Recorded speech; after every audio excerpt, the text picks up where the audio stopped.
So, if you choose to go into the dark zone by yourself, then you're out of your mind. You see, it's so hard, and the enemies just melt you, and rogue players, wah, wah, wah, wah, we'll just suck it up and we'll just go in there already if you want to. And yes, the NPCs hit hard, but there's some things that you can do to give yourself the upper hand or just have some fun, you know? You paid for the dark zone as part of the package, so you might as well just try it out and just kind of experience another side of the game. So first of all, let's talk about some things that you can do to be successful in the DZ as a solo player. First, let's just get some elementary things out of the way. I'm sure you already know by now the difference between the normalized and the occupied dark zones, but if you don't, I've left a link directly to Ubisoft description of what they are. And inside the base of ops, you'll need to speak to your DZ officer. Her name's Sene Ezera, and she has some dark zone perks for you, which can help you gain some more perks or some more benefits as you level up in the DZ. These perks can grant you things like extra contaminated item space, increased dark zone XP, and much more. So be sure to check them out and see what requirements you need in order to unlock them.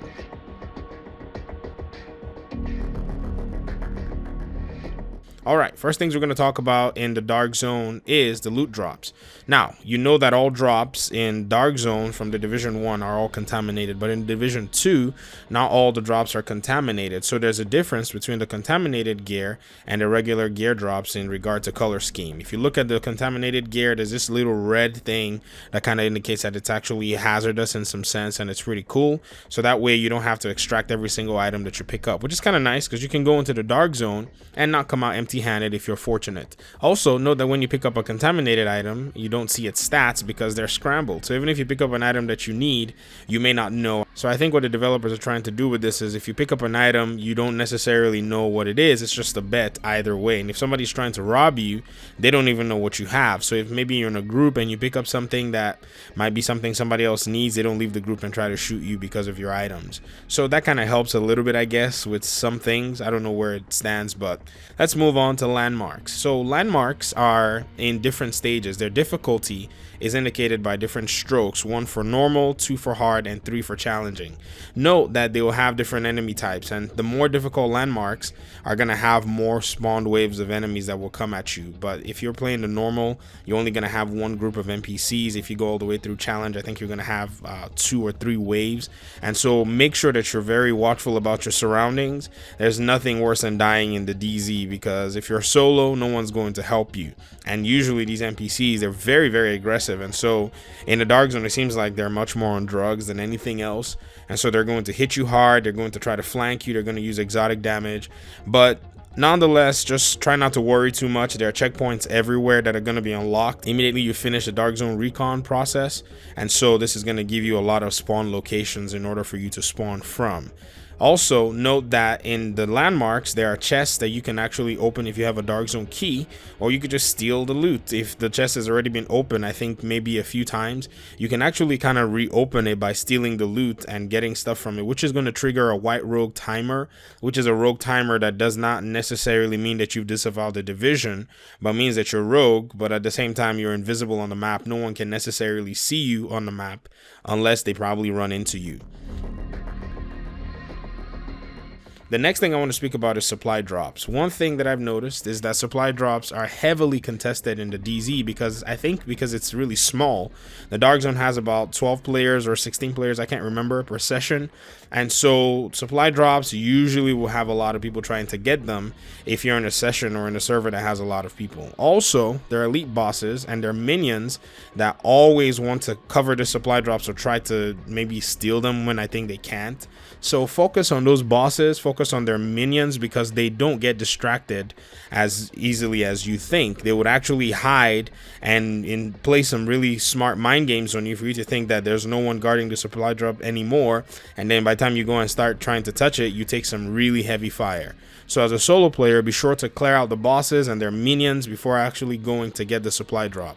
So I still need to check one more thing though. Is it quicker to steal the supply drop or just to claim it or whatever it is? And if it's quicker to steal it, I would say in some cases it might be smarter for you to just go in there and steal it, because sometimes it's just worth the sacrifice to get the gear if you know you can't spend enough time trying to take out these NPCs, because the timer might be low. So you may have to send in maybe some kind of status effect, maybe a grenade, a concussion grenade or something, to blind all the NPCs or something, and run in there and just jack the gear and run away. Sometimes there might be people trying to claim it and fighting, and you know, as much as it seems like a jerk move to go in there when people are fighting to try to gain the supply drop, it is the dark zone and the rules are very slim. So do what you feel like it benefits you as a solo player, and don't come out empty-handed.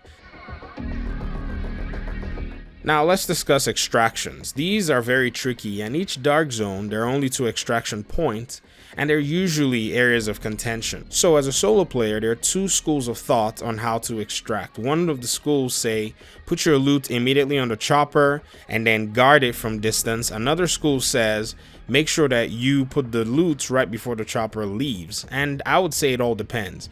If the server is hot and you want to just extract, you can just change sessions by going to a checkpoint, logging off and logging back on, and you'll be most likely be placed in a different session or a different server. If you still want to extract, then you can call an extraction, leave the area, and usually if players are trying to gank you, you'll see them before they actually notice you, and you can make your move accordingly.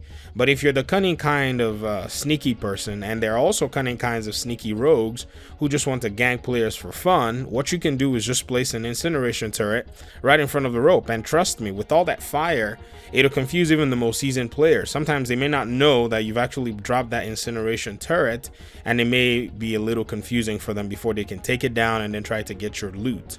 Another thing that you can do if you really want to be mean as a solo player is to actually set your demolitionist turret where you can land some explosives directly on that rope, and just wait to see if anyone tries to cut your rope. Then you'll launch a fat explosive on them just to see what happens.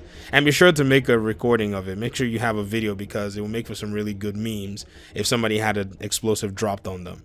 Now, another tip that I would say will be very helpful if you're going into the dark zone as a solo player is make sure that you build for PvP encounters, because usually, you know, when we're farming and shooting NPCs trying to get loot, our gear is going to have a whole bunch of stuff like damage to elites and have a bunch of PvE type perks. But when you're going into dark zone, prepare yourself for anything and everything.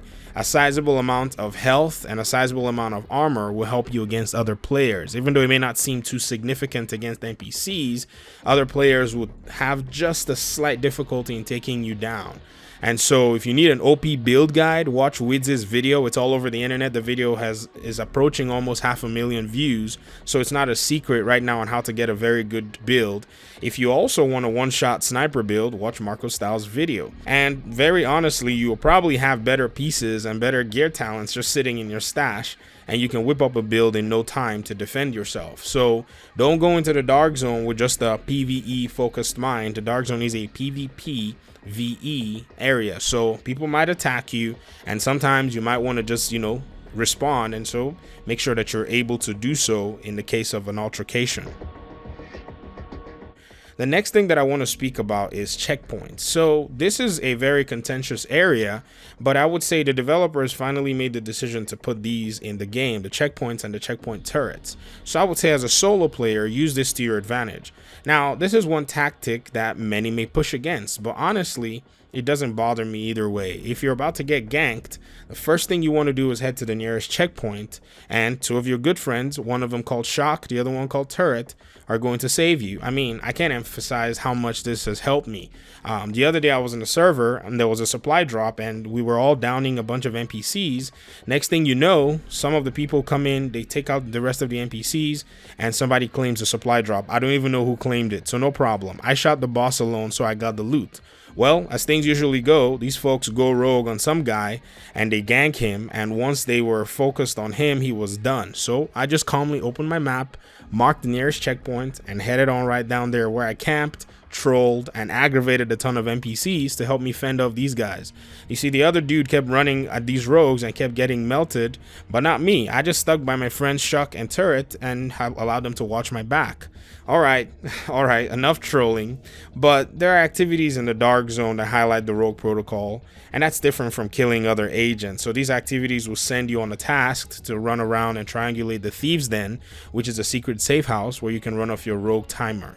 So the Dark Zone is a very dynamic place. I love it so much, and I love that it's filled with a lot of drama, and nothing is fair. So if you get ganked in the DZ, you can try to fight back, or you can just walk away. It is what it is. You know, if you get ganked, don't take it too personally.